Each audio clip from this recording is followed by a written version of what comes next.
The Spiritual Brewpub Podcast will help you navigate spiritually after or during a belief shift, deconstruction, or crisis of faith.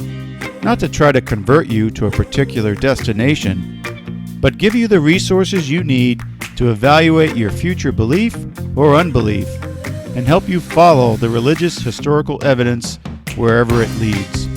I'm your host, Michael Camp, a recovering conservative evangelical, the operative word being recovering, sharing my journey and helping others rebuild faith or a reasoned philosophy of life.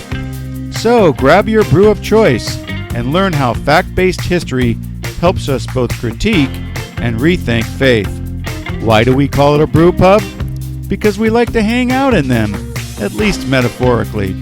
A pub is a great place to let your hair down, share your true thoughts about your journey, and discuss things with an open mind in a non-judgmental environment. Welcome, everyone, to the Spiritual Brew Pub. I'm your host, Michael Camp, and today we have another very special guest with us I'm really excited about. Dan Henderson is an educator, an author, and an historian, and he's going to talk to us about his book, Confessions of a Recovering Evangelical, Overcoming Fear and Certainty to Find Faith Through Doubt and Questioning. Dan, welcome to the podcast. Hi, Michael. Thank you for having me. Yeah, I'm so glad you're with us.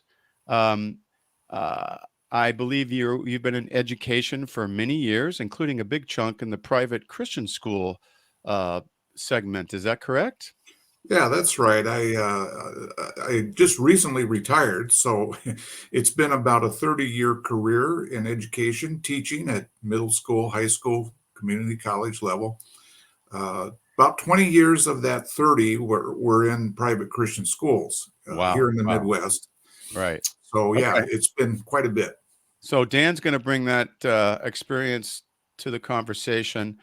Dan, I love the title of your book. Your story is eerily similar to mine. My first book published about 10 years ago. The working title was Confessions of a Former Evangelical, but it became Confessions of a Bible Thumper at the end. So that's one of the reasons I wanted to interview you. But for folks who are struggling with navigating or coming out of conservative Christianity, this book and our conversation, I hope, will really help you. It boils down to really having permission to embrace doubt, ask questions, and find your own spiritual path without the fear that oftentimes stems from some of the harmful theologies that are out there in popular Christianity. So let's go ahead and dive in. Dan, I thought a good place to start would be, could you briefly share why you wrote the book and what do you hope it will accomplish? Well, why I wrote the book, that's a very good question. And in all honesty, I didn't actually sit down and set out to start writing a book. The way it sort of evolved is back in about 2005, and maybe even sooner than that, earlier than that, as I was really beginning to embrace doubt and questions about my evangelical faith. About the only outlet I had at that time was to write a journal. And so I began writing because I was still in the evangelical church and the evangelical movement at the time. And one thing you probably don't want to do is ask a lot of tough questions, in some churches. Right. It's not healthy to do that. And so I wrote about it and kind of kept it to myself. And then, around 2005, I actually made a break and left the evangelical church. And I described that in the book. And I kept writing. About, well, now that I've come to the point where I don't really see myself, I don't call myself an evangelical anymore. What do I do with faith? What do I do with my beliefs? What do I do with the Bible? What do I do with all these things? Exactly. And so I started writing about it. And eventually, then along comes something like Facebook and social media. And I ended up writing about some of that on Facebook pages. Got both good and negative feedback from Right. former students and people I knew.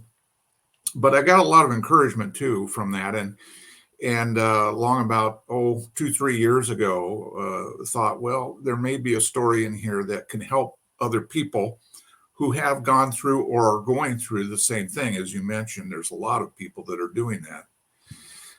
And it can be a lonely place. It can be a very frustrating place. It can be a very scary place, because once you start to remove yourself or reconstruct your ideas about faith, uh, people around you who know you can get kind of upset about that. Yeah, they do. Absolutely. Yep. We've all experienced that who have Yeah, deconstructed. Yep. yeah. And so the what I hope to accomplish, to answer the other part of the question, is not so much to change anybody's views. It's really not my purpose at all. My purpose really is to offer the book as some solace. I use that word deliberately because one of the first comments I got back from a person, I didn't even know them, they were, just on the internet, was, "Your words have given me solace, Yeah. Hmm. because I know now I'm not alone, Right. and there are other people that are experiencing this." And that's really what I hope the book can do. Is if people are happy in their evangelical churches and it's working for them, then my advice is, well, don't change it, stay there. However, the one advice I might give is, don't be afraid to ask questions or embrace your Right. doubt, because Yeah.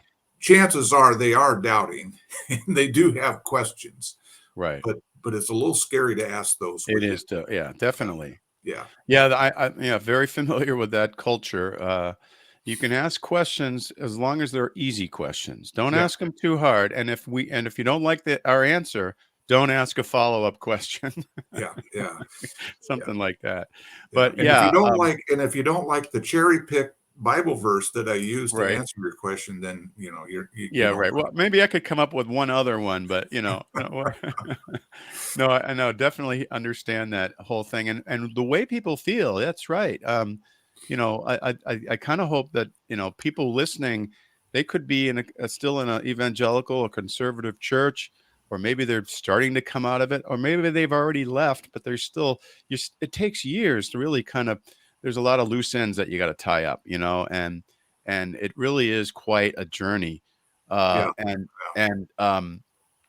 I think that people do need to know that it's okay to ask tough questions, and know that just because you're asking tough questions doesn't mean you're going to become an atheist, the next week, or you're going to, completely abandon your faith or something. This is not the case. I mean, there are some people that end up becoming atheists, but yeah, yeah, uh, those are very, very few. And most people who reconstruct something that is still very strong faith or spirituality, and a lot of times, they're also, still maybe still connected to Jesus in some kind of way. hmm, So you've got five parts to your book, I believe.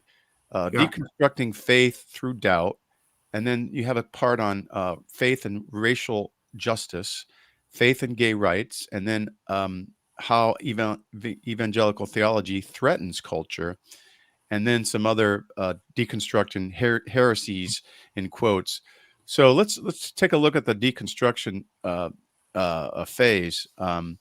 You described in the early part of your journey, I had swallowed evangelical Christianity, hooks, line, and sinkers, but was having a great deal of spiritual indigestion. What was going on then?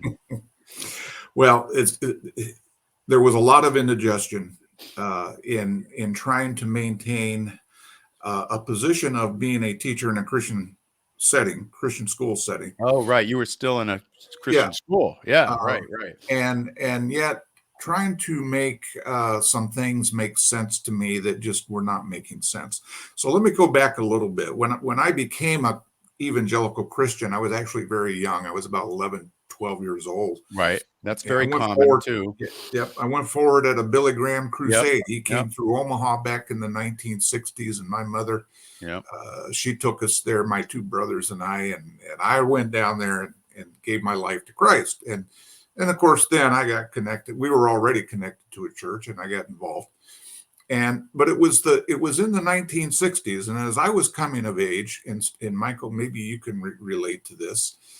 My experience in the church and with Christianity at that point was kind of a hippie movement. It was Yeah. tied up with the Right. hippie movement, Yeah. Sure. and we were called Jesus freaks or the Jesus Yeah. people. Right. Yeah. Mm-hmm. And that was actually very appealing to me because not only was it very countercultural in many ways, but it really sort of focused on just the simple true teaching of let's love each other. Let's love Yes. people. Right. Let's Right. reach out with the love of Christ Yeah. and just accept one another. And that fit together really well with things like the civil rights movement, the anti-war Yep. movement, women's rights, gay rights, and so on.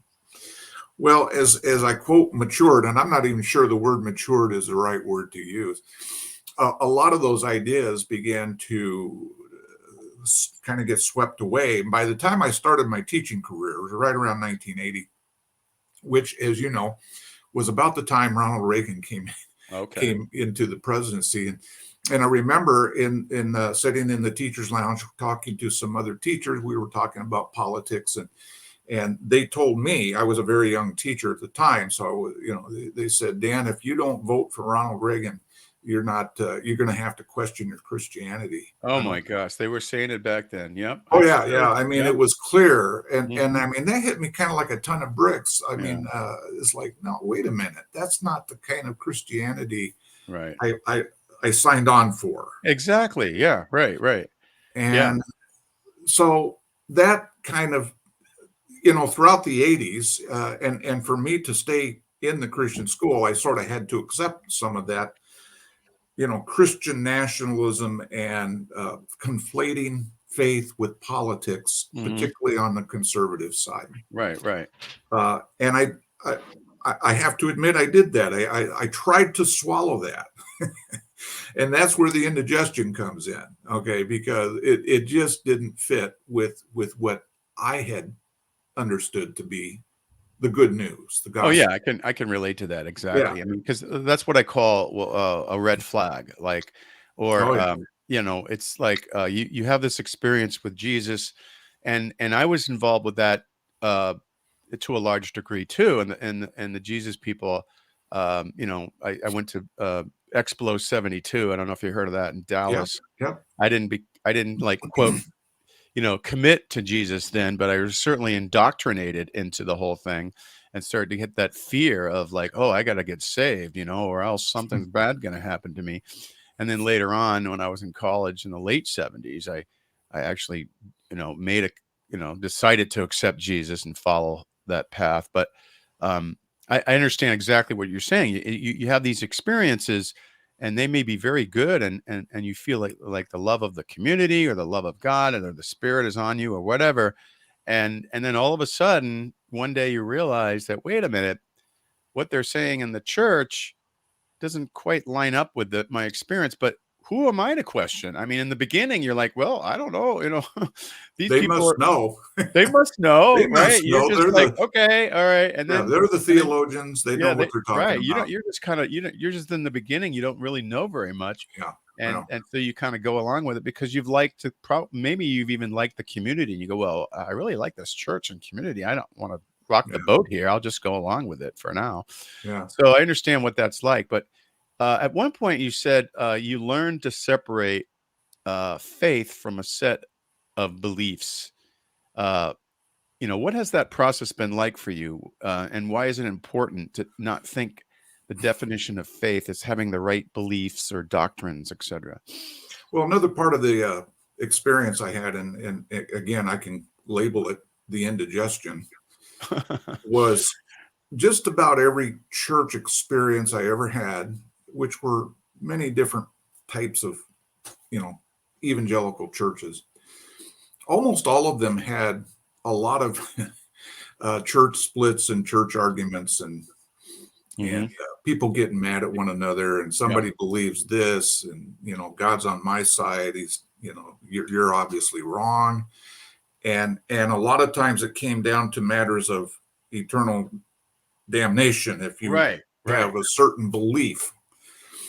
And one of the things, I mean, so as I reflected back on that, and by the way, let me kind of fill in another part of the indigestion I was experiencing by the 1990s. In my own personal life, I experienced a breakup in my own marriage. Oh yeah. I Okay. had 2 kids already, and we were in the church. I was a Christian school teacher, and that's sort of an existential thing. When you're in a leadership role within an evangelical church, people don't look too kindly on divorce. Oh yeah. They don't want anyone divorced in leadership. That's for Yeah. sure. And I actually had a parent come into my office. I was a principal at the time, at that Yeah. point of the school. And I thought he was coming in to talk to me about his child, which that would have been great. Right. I'm happy to do that. But he sat down and he said, I hear you're going through a divorce, an impending divorce. And I said, well, yeah, unfortunately. He said, well, God told me that you should resign your position Oh God. because you're no Oh, longer a good role model for our that's kids. the God told me card. Okay, I'm Yeah, gonna play this yeah. card for you. And I wanted to ask him, well, what did he sound like? I'd like to hear his voice Yeah. someday. Yeah. Right. But All right.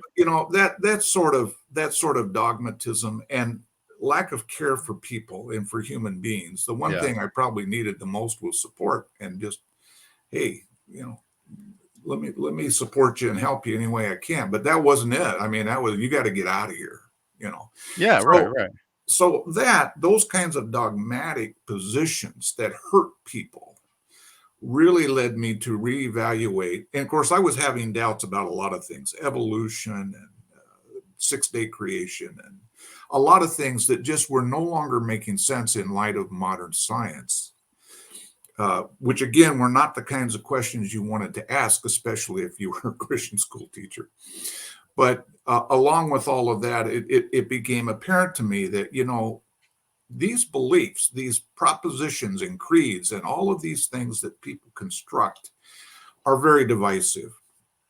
And if that's what we call faith, if you ask anybody, well, what is your faith? They'll give you a list of what they believe. Right. And maybe it's the Apostles' Creed, maybe it's a church list of doctrines. I don't know. But the point is, every time you see that, that is a position that you may not agree with, and so it's a point of division.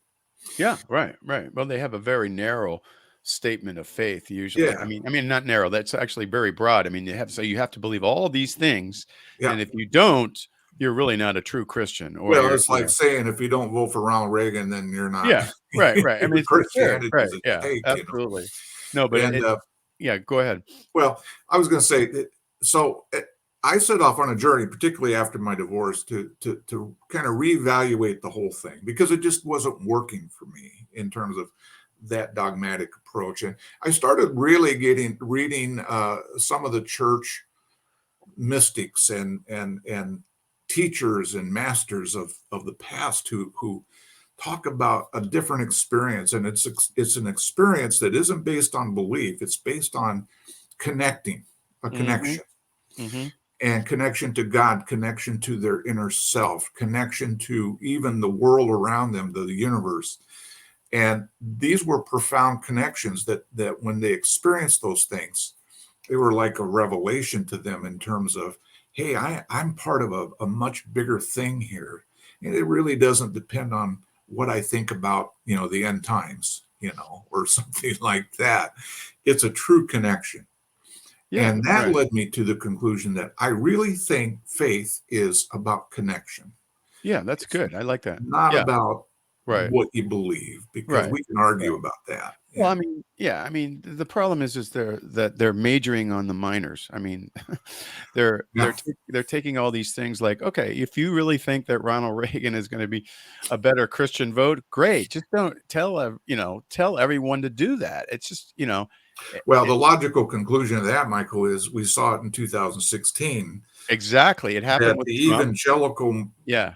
church, Then about right. 80%, moved right into Donald Right, Trump's and then they did the camp. same thing, right, and, right, and so and they're majoring on the minors, and they're not focusing on what matters most.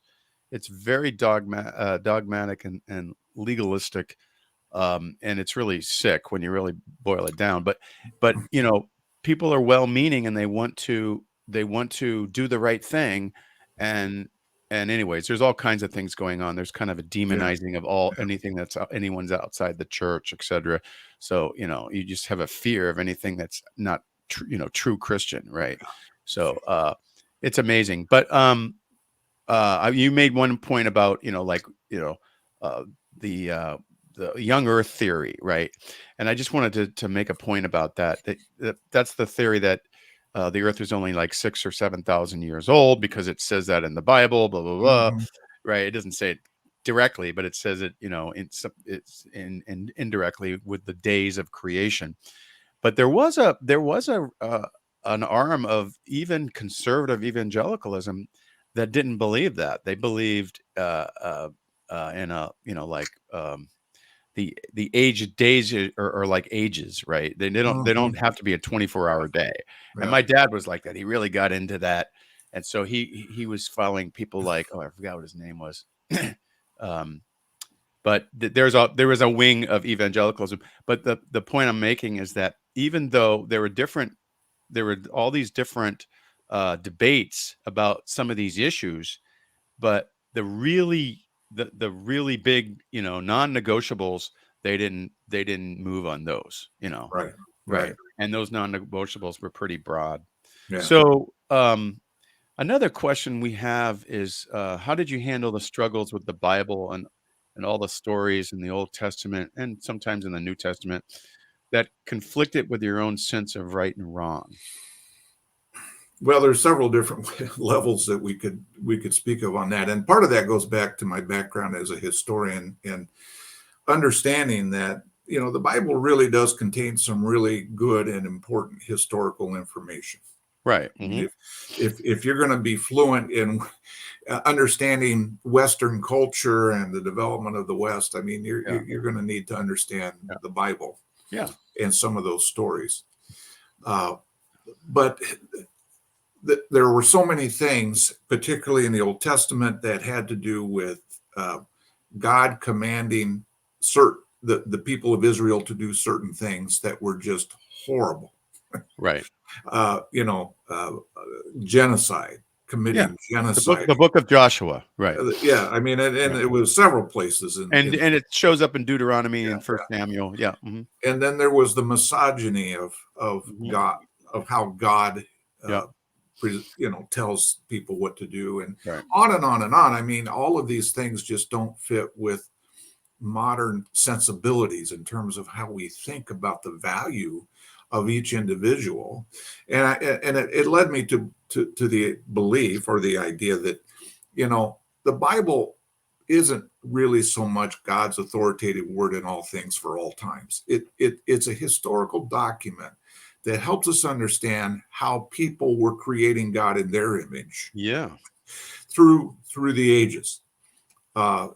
It has very little to do with what God actually really is, or trying to tell people. People are, basically using and the idea of the Bible being the authoritative word of God in all things. That's a fairly recent uh, concept Yes. uh, in the last 200-300 years that has Yeah. really been used to as a cudgel. And the problem is people use the word of God to justify things like slavery, Yeah. or discrimination or segregation, hmm which kind of gets me into that next section of the book. But Yeah. Right. Right. but the way I see the Bible, it's not that we have to throw it away and say it's no good, don't read it. I mean, I still love the Bible. hmm It's just that I've kind of stripped away the mythology around it, the false authoritarianism of it hmm that hmm people like to use. And in reality, what I've found is when you do that and take the literalism out of it, using it, everything's literal. That's not really how it was written anyway, in the first place. But when you take all those things away, what you find is some really good wisdom. You find insights into human nature that are Right. just fantastic. I mean, you Right. see it even in the disciples, Thomas, the doubter, or Mm-hmm. Judas, the guy that betrayed Christ. Mm-hmm. What Mm-hmm. human characteristics, and they reflect who we are a lot of Right. times. Yeah. I mean, Right. we struggle with those things. Right. So the Bible, I think, still has a lot to teach us and a lot for us to learn, but in it's just not in the category of something I would call God's literal word that is Right. good for all The time. Word of God. Yeah. I mean, I agree with you 100%. Actually, in my next book, I'm going to be talking about that a lot. Um, and the way I describe it is if you give yourself permission to do what you just said, you know, if you give yourself permission to say, okay, let's look for the gems in the Bible and then let's be honest about the ugly things in the Bible, right? Mhm. What you'll find is that you find that there's actually it's like there's two voices in the Bible. It's like a two-faced God, right? Yeah.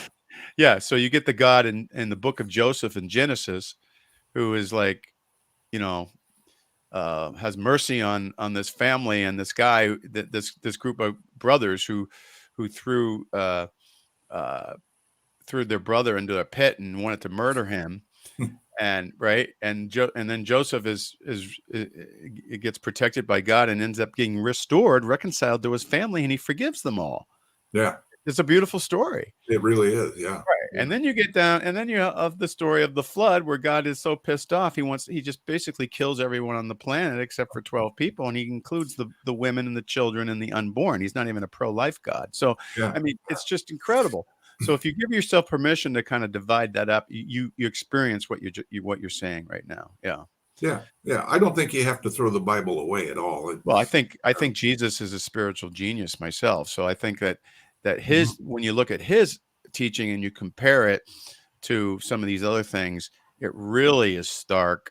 And if you believe in the whole Bible being true and infallible, it will mess you up because Well, you won't be able to see the yeah. real good news because God could damn you to hell at any moment. I mean, it's just Well, crazy. that's why, I'm in favor of cherry picking in the Yeah. Bible. Right, right. Well, And, it's that's funny true. because the people that, want to use the Bible, in an authoritative way as God's word, they're cherry picking too, quite frankly. Exactly. They just don't think they are. They don't realize they are. Right, right. But if you don't cherry pick it, I mean, there are some just awful things that happen in the Yeah, Bible. right. That you have to accept if you believe it's the infallible word of God, Yeah, right? yeah, You got to believe that God's got a angry, and terrible, angry yeah. management problem, and he's a Certainly, it murderous, certainly genocidal distorts. murderer. Yeah, it certainly distorts your view of God. Then, Right, and right. and so I see the Bible as it's written by fallible human beings talking about their view of what they think God is like, which is really a reflection of themselves Yeah.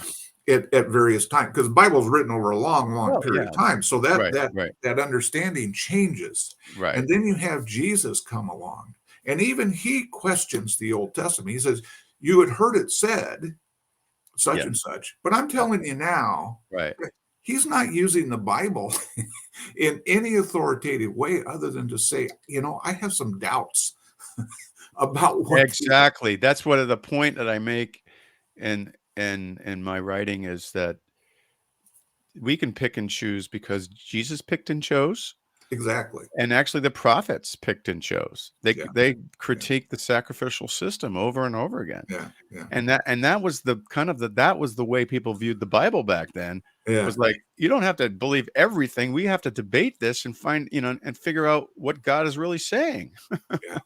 Or what we So think God is really saying. and what we think of God was really Yeah. saying, or what is the most inspirational thing that touches your heart versus the thing that gives you fear, and is actually what when you look at other ancient cultures, it's really violent sacrificial religion. It's like Yeah. you want to appease God. Something goes wrong, you disobeyed, or something goes wrong. You got to appease God. You got to kill someone. You got to punish someone. You got to appease this wrathful God or else, Well, and that's why in my book, doubt is so important to finding faith. Yeah, So right. the other part of faith for me is not only I mentioned connections with people, but the starting point of that I think really is doubt. You have to doubt those kinds of things you read in the Bible because human sacrifice, uh, genocide, those things have to be doubted Yeah, they do. and Right. questioned. Yeah. And so it's through that doubt, and then once you reach a point where you're asking questions and doubting, all of a sudden something else opens up. It's called faith. It's called connection.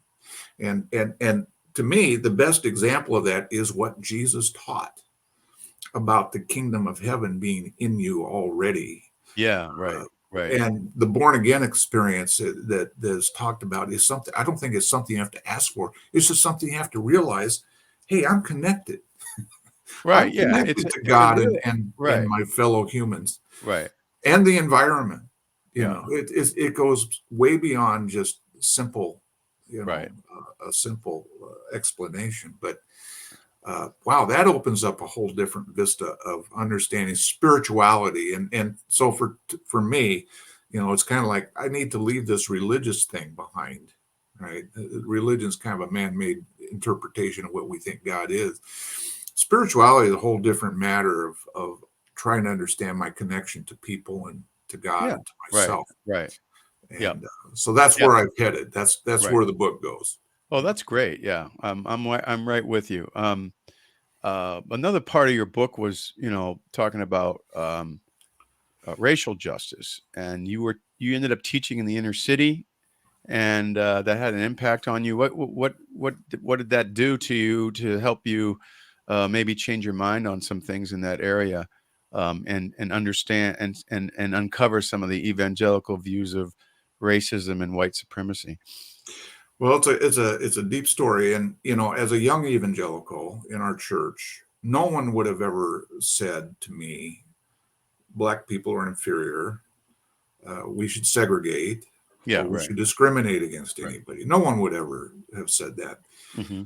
Uh, but if you were to ask people, "Hey, uh, don't you think we ought to dismantle some of these systems of racism that keep Black people from enjoying the same quality of Yeah. life Right. that Getting we do?" loans or for homes or whatever. Right. They would say, no, the answer would be what I call the Billy Graham doctrine, which Yeah. is racism is an individual sin.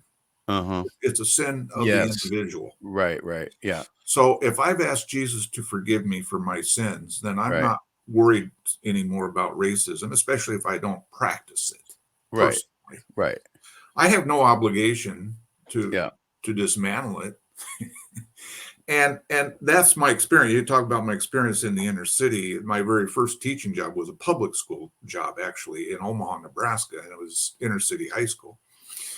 And that, for me, opened up the whole world of what systemic racism looks like in terms of a community that had been redlined almost out of existence, or into not out of Right. existence, but Right. into oblivion so that nobody could see it.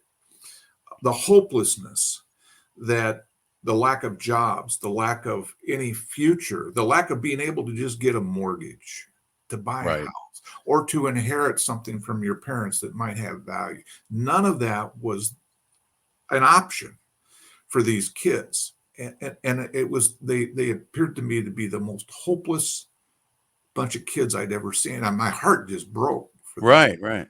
But I didn't really know what to do because my faith was telling me, well, racism is an individual sin, so I don't have to Yeah. worry because Right. I'm Right. Right. forgiven. I'm forgiven, and Yeah. I'm So the not. solution is to get all these racists converted to Jesus and in our church, and then Yeah, everything will be fine. Right. but see, that's the fallacy, Yeah. and it's the Graham doctrine. Let's Yeah. get everybody converted to Jesus, and Right. racism will take care of itself. And the answer Exactly. to that is no, it won't, No, it won't. because there have been Christian racists all through history. The slave owners were Christians. Yes. They were going to evangelical churches and worshiping Jesus, Right. Yep. but they were abusing people. Yeah. So salvation is no guarantee of anything having to do with being anti-racist. Uh, so to me, that journey continued, and of course, being in the Christian school, that was another case where you found, a lot of people that were coming to our school were trying to get away from, integrated schools in various places, and it was a haven, against the wrong kind of having my kids be around the wrong kind of people. Right. And so the church, the evangelical church, has a real problem with this, and it's a very historic one. And I point out a lot of that in the book. But for me, what I came around to is understanding that, well, listen, my connection, when I began to identify faith as a connection, I realized that, you know what, my freedom is connected to every Black person's freedom. If they're not free, I'm not free. Yeah. Right. Right. If Right. they're oppressed, I'm oppressed. Right. And so that created a sense of empathy that I hadn't felt before. I Right. felt sorrow for the Yeah. plight Right. of Right. kids, but I didn't have empathy. Empathy is putting yourself in someone else's shoes and trying to experience what they experience. And as a white guy growing up with white privilege, I never experienced discrimination or Right. racism. But I had to mentally and maybe emotionally put myself in their shoes. And this is what I've been working on in the past 15, 20 years, is trying to understand that. And one of the ways I've done that, Michael, is visiting historic sites. Again, I'm a Oh historian, yeah. so Right. I Right. love Right. doing that. Yeah. But the kind of historic sites I go to are places like where the Tulsa massacre took place. Yeah. Tulsa or Whitney Plantation in Louisiana, which highlights the life of oh. slaves, and I can tell you that it was an emotional experience to go to these places, to put myself in their place, and that doesn't create guilt. So a lot of the other defense that a lot of Christians use is, well, I'm not guilty because Jesus forgive me. So don't try to tell me that racism is a big problem. Yeah, but if it's absurd, yeah. It It is also absurd. says mourn with those who mourn and grieve with it's That's like, empathy. be have empathy with people, That's right? empathy. You know, Yeah, it's and part of love. empathy becomes the engine and the motivation for taking action. Exactly. Yeah. So taking action to do what? Well, taking down the structures that still exist Right. that are racist. A lot of people don't even know they are, but they are. And then working to create inclusion, an inclusive environment. And I'll tell you, it really has changed my perspective. I'm kind of one of the local activists in our community. Nice. That's great. Yeah. We started a Juneteenth celebration Oh, 3 years good. ago, Good. and it's mostly a white community. And a lot of white people Right. say, "Well, why are you doing Why are you that? doing this? Right. That's a Right. Black holiday." I said, "No, it's not, because if you can't celebrate the freedom that Black people experienced Right. on Juneteenth, then you have no business celebrating July 4th." Why? I mean, I mean, you put it on the other shoe. It's like saying, well, I don't know. July 4th was mostly white people in control of our country, so I'm not going to celebrate that well, if I'm Black or something, and Like, white people fully expect that Black yeah, people will celebrate July 4th if they're exactly. patriotic, Yeah, but right? right, but we can't celebrate Juneteenth, right? Yeah, Yeah, white people yeah. can't, right? My So, goal right now is to connect those two holidays. They're very close together anyway yes, in the yes, calendar, right, and create a sense of, it's freedom season. right, From June 19th to July 4th, we got to be right, celebrating right. everybody's freedom. Yeah. Well, And evangelicals don't really like history, and I mean, not much. they want a very sanitized history, unfortunately. And when you bring up things that are kind of ugly or uncomfortable, there's a resistance there. And to me, history is the key. I mean, if you want a good theology, you got to have a good history. If you want a good way of life where you don't make the same mistakes over and over again, you got to know your history and you got to avoid what we did in the past. And it's Mhm. not the purpose is not to make everyone feel terrible and shameful and guilty. The Yep. purpose is to help us to understand how other people. It's part of love. When why are you struggling, brother or sister? And well, here's if you talk to someone in the inner city, you'll learn why they're struggling, and the fact that it's not just a lack of an initiative to go out and do something, there are some real barriers that people have. Oh, yeah. And so, to me, it's just a part of the of loving each other. And I don't Well, understand why they're so resistant sometimes. It just boggles my mind. well, here's the funny thing, Michael. I had to actually leave the evangelical church to be able to understand this Yeah, and to yeah, understand right, the yeah, empathy and compassion that right, Jesus really has yeah, for right. people of color and Well, everyone. right, I had to get out of that. yeah, you have to get out of it. And for me, it was when I studied like Jesus from a historical perspective in the context of his culture, I realized he's saying some things that we don't realize he's saying. Yeah, yeah, He's actually more more progressive than we ever imagined, yeah. and he wouldn't be recognized. I mean, if he walked in a conservative church, he probably would be treating them like Well, scribes or Pharisees. I right, right. I think that's why in a lot of evangelical churches, you don't hear much about the Sermon on the Mount. yeah, You right, hear a lot about the Ten Commandments, boy, yeah, because right. those are God's laws. Right, and that's another And thing about how to treat the Bible. What's more important, what Jesus taught, or the Ten Commandments in the Old Testament? Right? yeah, see, I'd rather cherry pick the Sermon on Yeah, the Mount any day. exactly. Right. So the other thing that you dealt with was gay rights. Okay, how did you come to give up your? I love the way you call it the evangelical behavioral police badge, and Well, focus just on loving people, including accepting and loving those in the LGBTQ community. well, it's a very similar process to what I just described about becoming anti-racist.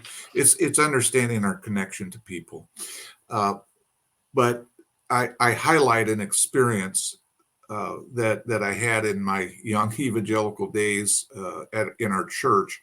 I tell the story in the book about a young man that was in our youth group who came. This would have been in the late '60s, early '70s, and he was outwardly gay. He was clearly a gay man and or teenager at that point, and we just treated him horribly. And we Yeah. thought we had the green light to do that Right. Right. because if the topic came up of, you know, gay lifestyle, then you took out your Bible and you turned to Romans or Yeah. some It's other one of the verses, clobber the clobber passages. verses, and you just began hammering it. Yeah. Right. Right. And we, sadly, the more quote spiritual, I don't want to say spiritual, the more we quote grew in our faith, the more we hammered it, Yeah. Right. you Right. know. And this poor guy eventually left our church, which I don't know how he stayed around as long as he did. We were terrible to him. And he ended up in another church, a progressive church, where they actually were inclusive. And Mm-hmm. this was very early on, where they included Mm-hmm. gay Mm-hmm. people. Mm-hmm. He invited me and some others over to visit one day, and we went. And I was just appalled. It was the first time in my life I had ever talked to people who were gay who also loved Jesus. Yeah. Right. Right. And I said, how can that be? I mean, that really planted a seed of doubt. But of course, in the little evangelical police behavior badge I had, Right. I Right. couldn't accept that. I No. had to use the clobber Well, verses, you yeah, know. they're demonized. Yeah, So when yeah, you really get to know them and hear their story, you realize, why? Wait a minute, that's not the the view I heard. yeah, yeah. You know? So over time, I mean, I really have had to come around to a different view of that. Now, by the way, my daughter, she wrote. I actually included something she wrote in the I book. don't want you to talk about that. I love that Okay, story. well, it's a story. She's not gay herself, but she's one of these people that is always for the underdog. She's going to stick up for whoever. Yeah. Right. And she Right. had a lot of gay friends in high school, Yeah. and she would go to the Pride events in Des Moines or Iowa City, Right. where we live here. And she tells a story about going to one of these events, and they had a picnic. The people involved in the parade in a park, and of course they were obviously, some were gay, some were not, but neighborhood kids were throwing rocks at them. Right. They Right. were somehow thought it was okay. Well, that's kind of you want to react to that. You get rock thrown at you. You want to Right. feel like You you're going want to give it back to them. But there was one lady, her name was Carla. She went and confronted the kids and said, and she kind of chewed them out, which was the right thing to do. But then she invited them in for lunch.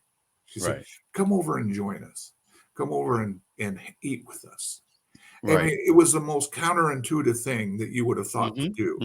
Yeah. It really impressed my daughter. I wasn't there, but she told me the story, and I said, "You got to write this down. You got to tell people," because ultimately it was about love wins. Yes, And exactly. these Yeah. kids, they were girls that were doing it. They came Right. over and sat down and ate lunch with the group and Yeah. had a wonderful conversation. There was one guy there who was in the process of becoming a transitioning hmm into a female, hmm and he was wearing a dress.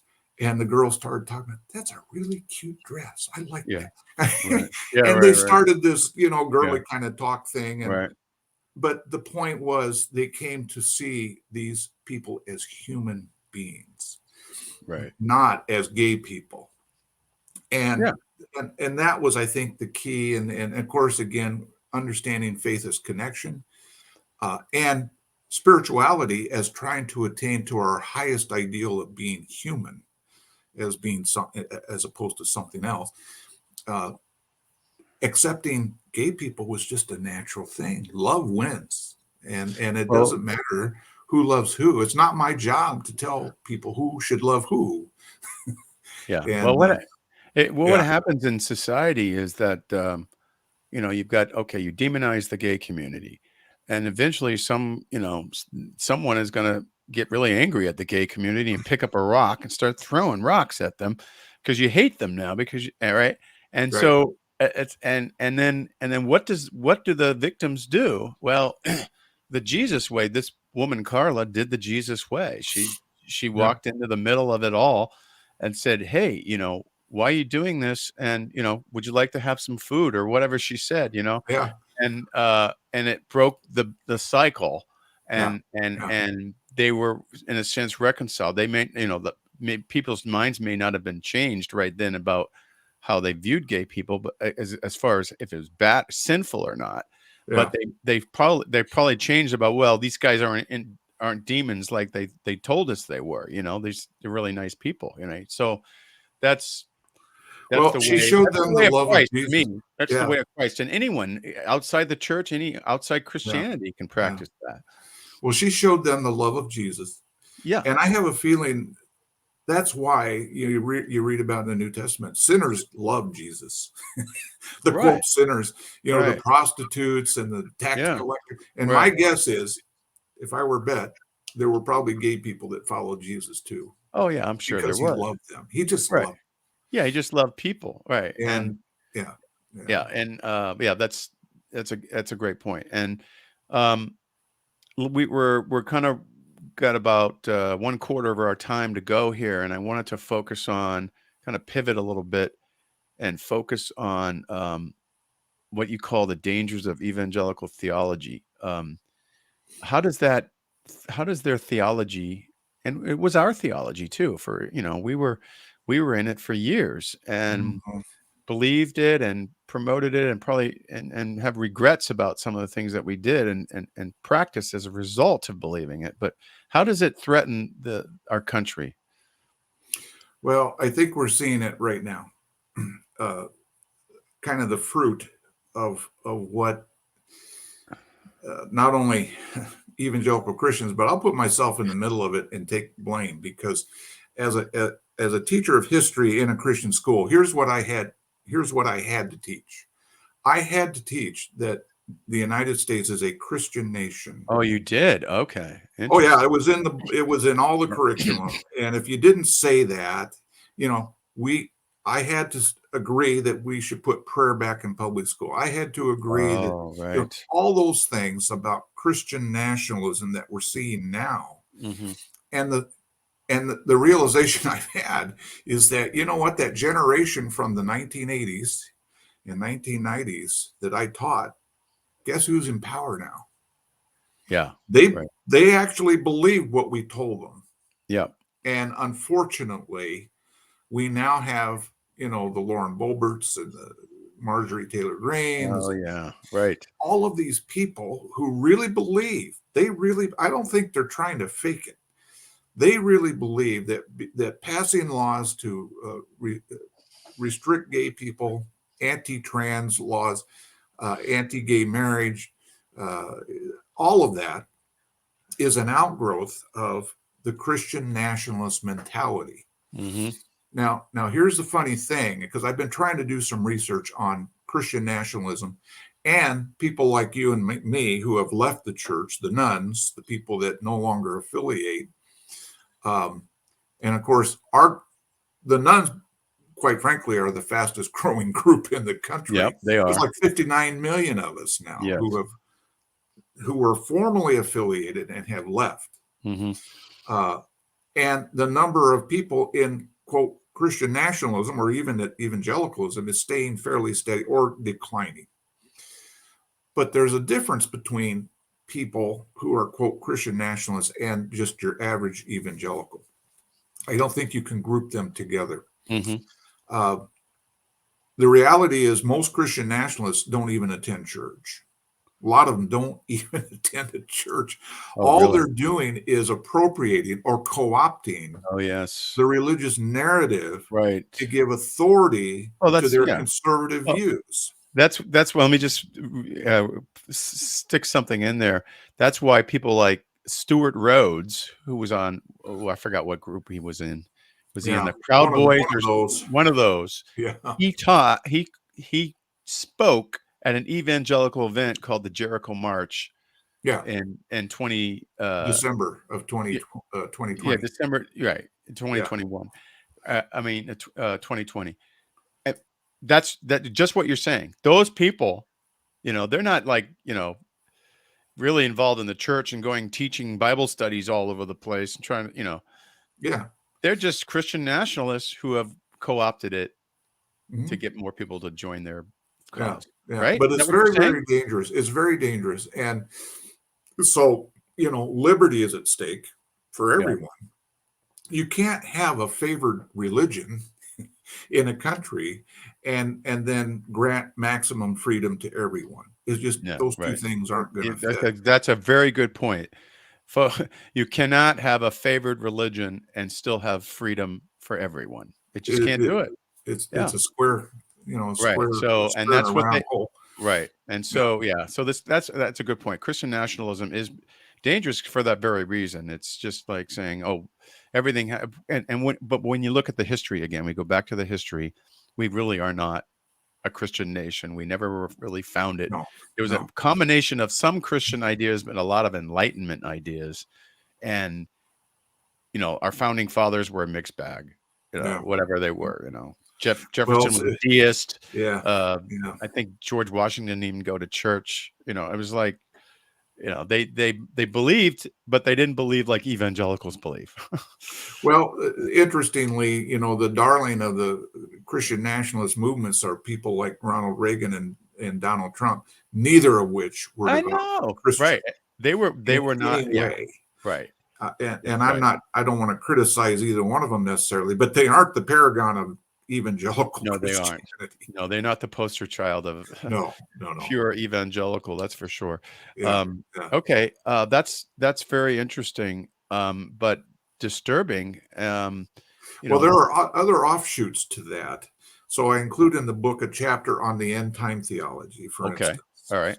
Which if you really look at the Christian nationalist movement, a lot of it is being driven by some of the more radical, charismatic, Pentecostal types of groups that are very, very much sold on the end time, Hal Lindsey and the idea, what I'm talking about. The problem with that is, number one, it damages people. I've had former students that I've talked to who lived in abject fear their whole lives, because they were worried that they were going to miss the rapture. Right. I mean, it does psychological damage. That's true. People. Yeah. And then there's the issue of people that get into positions of power who have those ideas. will promote things like, let's move the capital of Israel to Jerusalem because the Right. Bible wants us to do that, because that will Right. usher Yeah. in Yeah. the Right. return of Jesus somehow. Right. Yeah. Right. Or, hey, you know what? The Bible is apocalyptic. There's really going to be a war between the forces of good and evil at some point. Well, people in positions of power can kind of make that happen if that's really what they believe. Right. So the end time theology is, in my estimation, a very, very dangerous notion and idea that if people, I don't care if people believe it on the street, I'm not out to change what people believe, but people in power who have the ability to affect what happens, with military and all kinds of policy, that's a very dangerous That's combination. true. Right. Yeah. I mean, that the end times thing is another big issue. It's like that was used to put fear in people, to convert people, Yep. to keep people giving, keep people, committed, and uh, to recruit people for evangelism, all kinds of things. And it's really sad because when you look at history again, you realize, oh, actually, Jesus didn't really talk about coming back 2,000 years in the future. That's Yeah. another topic, but Yeah. Yeah. Well, it's I've come to I mean, there are lots of different ways that Christianity uses that kind of fear. yeah, And I've kind of come to the conclusion that the two most prominent emotions that evangelical churches especially focus on are fear and guilt. hmm And if they can manipulate those two things in people, which really isn't that hard to do, I mean, yeah, if people don't understand history, or they don't sit back and reflect, and they don't doubt, and they don't ask questions, then they can be manipulated through that's right. fear and guilt very easily. And there's a certain type of personality that that that is vulnerable to that, and Oh, those are absolutely. the kind of people who get drawn into the church. Yeah. They're already don't have confidence and self esteem, and they want to fix that. So the church goes, well, all I got to do is this. Yeah. Yeah. Yeah. No, So it's a trap. it is. So we're running out of time, but a couple more questions I want to hear from you on is why one of them is why is the Christian message a humanistic one? Hmm, good question. Yeah, I came to that conclusion. When I was in the Christian school movement, one of our big uh, uh, enemies was humanism. And we read Yeah, Francis secular Schaeffer. humanism. That was the big Yeah, thing. It yeah, wasn't wokeism. It was secular yeah. humanism. Today Right. it's woke being Right. woke. Right. It's kind of Yeah. the same thing It's in the some same kind ways, of thing. Right. but uh, it kind of take it. And I did my job to rail against humanism and Yeah. Right. teach a Yeah. Christian worldview, and you Yep. can't Yep. be a humanist and be a Christian, and so on and so forth. Well, once I went through this journey, this process, and began to deconstruct all the stuff that I had learned, one of the realizations, and it kind of goes back to the Sermon on the Mount, as I kind of reread that, I always loved that section of the scripture anyway, but when I reread it with some new eyes, Yeah. I Mhm. realized, I read through the whole 3 chapters, and never once did I really see very much about anything about heaven, about hell, the next life. It Yeah. was all about what kind of human being we should be here and now. Exactly. Right. And I began to realize, you know what? This teaching, Jesus's teachings, are very, very humanistic. Jesus did not spend very much time at all talking about the afterlife or the hmm next life. He was most focused on how do we treat each other, Exactly. how do we deal with the marginalized people, the powerless, and how do we act in relation to the powers that be that control these things. It was a very humanistic message. And so I began to reevaluate that, and I kind of it capsulized in. I watched a movie called The Mission. I don't know if you're familiar Oh, with I that. remember that movie. Yeah, I sure. love Yeah, that movie, and that was good. yeah, it was good, but it highlighted to me the story. And I won't go into the whole story. You have to read the book, I guess. Right, right. Yeah. But the story highlighted the humanity of the Christian message if it's presented in a way that helps us become better human beings. Exactly. Yeah. Right. And that's kind of the upshot of the story. But so I'm kind of on a mission for myself, and this goes into a lot of different directions, but all of those things I used to teach to kids, I'm trying to undo that now. My Yeah. goal is to Right. reteach this in a way that's humanistic. Jesus was a humanist. I know that's scandalous to people, and people recoil sometimes, but and encourage my former students to doubt and ask questions. They Yeah. should have doubted everything I told them. Right. you know and so my writings now, and I've got some other writings out there that I'm working on, and all kinds of things, but a lot of it is designed to sort of maybe undo and help get a message out that's very different than what I used to teach. Well, I'm glad you're doing that. I mean, it's tough though, but when you think about like what both you and I had did in the past, and we have to kind of realize that we were programmed. Look, you just told a very common story. You came into the church at 11 years old. Okay, so most people come into the evangelical church, either they grew up in it or they come in sometime in their formative years, when they're young or in their 20s when they're going through some kind of a crisis, right? Mm-hmm. Most people, there are exceptions, but and so that's you get sucked into it, and that's all you know, and that's what you Yeah, believe, and it's really hard to get out of. So yeah. I think, I call it a script. So you're handed a script yeah, when you become a evangelical Christian, and which says, here's what you're supposed to believe, here's how you're supposed to behave. Here's, of course, nobody behaved that way. yeah, right, Nobody really lived that way, right, but but it was prescribed. yeah, but they felt guilty because they didn't live that way. Yeah, then you got the guilt. Right, So but none of it encouraged people to think for themselves, right, become the best human being that they yeah, could right, be. yeah, It was conformity. The, right. It was, yeah, and yeah, if the there was, definition of success was how well right, do you conform how well do you to the conform? script, you know. And if there was admonition to love others and do things, it was usually 99% of the time it was a means to an end to Yeah, convert them. yeah, yeah. Be nice to them, yes, love your enemy, and then share Jesus and get them to accept Christ, come into the church, And then right? you've Not got a just love notch. them for love's sake, right? Yeah, Yeah. yeah.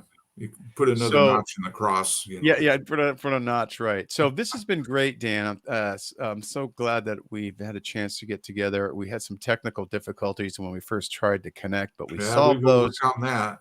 Yeah, So so I'm so glad about that. Well, where can people learn more about, buy the book, learn more about you and the book? yeah, I have a web page. I just put up an author web page here, Oh, good. and I'm gonna a few weeks ago, actually, maybe a month or two ago. And if people want to learn more about me or get a hold of the book, they can go to this. I'm going to give you the address: danhendersonauthor.com, and that will Okay. take you to All right, me. danhendersonauthor.com. Yep. Okay. Great. And that's about all you need to have, and you'll get there. You'll see a little bit more about me in the book, and And so on. it's got a great cover. I wish I should have shown do you have the book right there to show the I cover? do, I do. Let me Good. let me put it up Yeah, here. I don't know if you can see there it. you go. Yeah, Yeah, I love that cover. So, and I yeah, love the subtitle, Overcoming Fear and Certainty to Find Faith Through Doubt and Questioning.